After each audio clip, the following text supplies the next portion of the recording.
नेपाल में बिगड़े हालात के बीच सेना ने संभाला मोर्चा। आगजनी, अराजकता रोकने और व्यवस्था बहाल करने के लिए सेना ने अपने हाथों में ली सुरक्षा।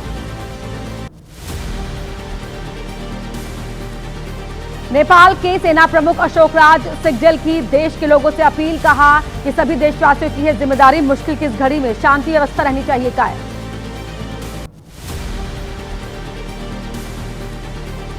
नेपाल में हिंसक प्रदर्शनों के बीच बिगड़े हालात, उपद्रवियों ने संसद, पीएम, राष्ट्रपति भवन समेत कई मुख्य इमारतों को किया आग के हवाले। सुप्रीम कोर्ट की पूर्व जज सुशीला कार्की को अंतरिम प्रधानमंत्री बनाने की तैयारी। सेना प्रमुख अशोकराज आज करेंगे बालेन शाह और रवि लामिछाने के साथ बैठक। भारतीय विदेश मंत्रालय ने जारी की एडवाइजरी, भारतीयों को फिलहाल नेपाल की यात्रा न करने की दी सलाह। जो लोग नेपाल में हैं वो रहे घरों के अंदर। काठमांडू एयरपोर्ट भी फिलहाल बंद। दिल्ली में नेपाली हेडक्वार्टर के बाहर बढ़ाई गई सुरक्षा। दिल्ली पुलिस और सीआरपीएफ जवानों की तैनाती। दूतावास के हर गेट पर सुरक्षा के चाक चौबंद इंतजाम। पीएम मोदी ने नेपाल की हालात पर जताई चिंता। कैबिनेट सुरक्षा समिति की बैठक में बोले, पड़ोसी देशों में स्थिरता, शांति और समृद्धि भारत के लिए बेहद अहम। नेपाल के लोगों से शांति की अपील की। बिहार के अररिया में भारत नेपाल सीमा पर बढ़ाई गई चौकसी। जोगबनी में भारत नेपाल सीमा पर हाई अलर्ट। नेपाल में हुई हिंसा को लेकर अलर्ट हुए जवान। नेपाल के धनगढ़ी में प्रदर्शनकारियों ने की नेपाल कम्युनिस्ट पार्टी के दफ्तर में तोड़फोड़। कार्यालय में रखे सामान में तोड़फोड़, कुर्सियां तोड़ी, सामान बाहर निकालकर फेंका। नेपाल के धनगढ़ी में प्रदर्शनकारियों ने सरकारी दफ्तरों में भी की तोड़फोड़, पत्थरबाजी और आगजनी। शहर को चाक चौराहों पर टायर जलाए। प्रदर्शनकारियों के सामने सुरक्षा बल बेबस। हिंसा की आग की भेंट चढ़ा पूर्व प्रधानमंत्री ओली का कार्यालय। प्रदर्शनकारियों ने लगाई ओली के दफ्तर में आग। राष्ट्रपति रामचंद्र पौडेल के निवास को भी किया आग के हवाले। प्रदर्शनकारियों ने काठमांडू में सिंह दरबार को किया आग के हवाले। सिंह दरबार की जलती तस्वीरें आई सामने। सिंह दरबार में नेपाल के प्रधानमंत्री समेत तमाम मंत्रियों का दफ्तर। नेपाल में उपद्रवियों ने माओवादी नेता और पूर्व गृह मंत्री नारायण काजी श्रेष्ठ के घर में भी की तोड़फोड़। घर के अंदर रखा सामान सड़क पर फेंका, तोड़ डाले घर के दरवाजे और खिड़कियां। प्रदर्शनकारियों ने नेपाल के सबसे बड़े मीडिया हाउस की इमारत को भी किया आग के हवाले। काठमांडू स्थित ऑफिस में लगाई आग। इस इमारत में स्थित है कांतिपुर और द काठमांडू पोस्ट के ऑफिस।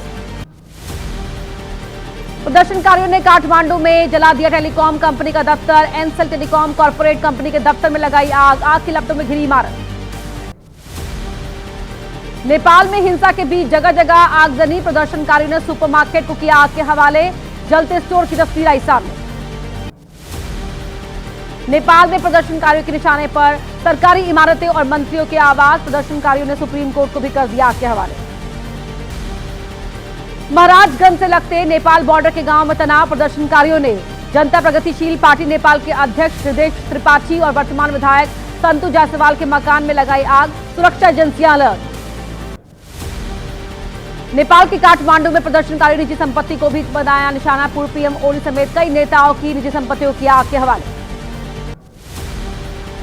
प्रदर्शनकारियों ने पूर्व उप प्रधानमंत्री और राष्ट्रीय स्वतंत्र पार्टी के अध्यक्ष रवि लामिछाने को जेल से रिहा कराया। पिछले कई महीने से सरकारी घोटाले के आरोप में नक्कू जेल में थे बंद लामिछाने। हिंसा के बीच नेपाल की कई जेलों से फरार हुए कैदी। धनगढ़ी की कैलाली जेल से फरार होते कैदियों की तस्वीरें आई सामने। जलेश्वर जेल की दीवार तोड़कर 900 कैदी हुए फरार।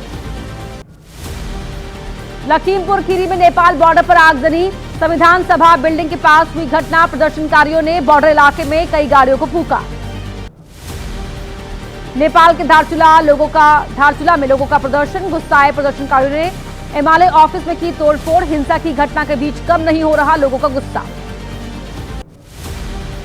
पड़ोसी देश नेपाल में बिगड़े हालात को लेकर मुख्यमंत्री पुष्कर सिंह धामी ने की हाई लेवल मीटिंग। नेपाल से लगती उत्तराखंड की सीमाओं की सुरक्षा को लेकर हुआ मंथन। सुरक्षा में चूक का फायदा उठाकर पशुपतिनाथ मंदिर में घुसे अराजक तत्व। मंदिर में घुसकर की तोड़फोड़। हालात संभालने के लिए नेपाली सेना की टीम तैनात की गई। आज सुबह 11 बजे केंद्रीय कैबिनेट की बड़ी बैठक प्रधानमंत्री मोदी करेंगे। बैठक की अध्यक्षता। कई अहम फैसलों पर मुहर संभव। देश के नए उपराष्ट्रपति होंगे सीपी राधाकृष्णन। इंडिया गठबंधन के उम्मीदवार बी सुदर्शन रेड्डी को 152 वोट से हराया। राधाकृष्णन को 452 और रेड्डी को मिले 300 वोट। प्रधानमंत्री नरेंद्र मोदी ने सीपी राधाकृष्णन से मुलाकात की। सीपी राधाकृष्णन को नए उपराष्ट्रपति चुने जाने पर बधाई दी। कहा संवैधानिक मूल्यों को मजबूत करेंगे और संसदीय संवाद को आगे बढ़ाएंगे। बिहार चुनाव को लेकर कांग्रेस की बैठक। बिहार में राहुल की वोटर अधिकार यात्रा का लिया गया रिव्यू। चुनाव में आगे की रणनीति पर हुई चर्चा। बिहार विधानसभा चुनाव को लेकर आज शाम कांग्रेस स्क्रीनिंग कमेटी की बैठक होगी। सीट और उम्मीदवारों को लेकर चर्चा संभव। केंद्रीय मंत्री निर्मला सीतारमण आज बिहार के कटिहार में मखाना किसानों और व्यापारियों से करेंगे संवाद।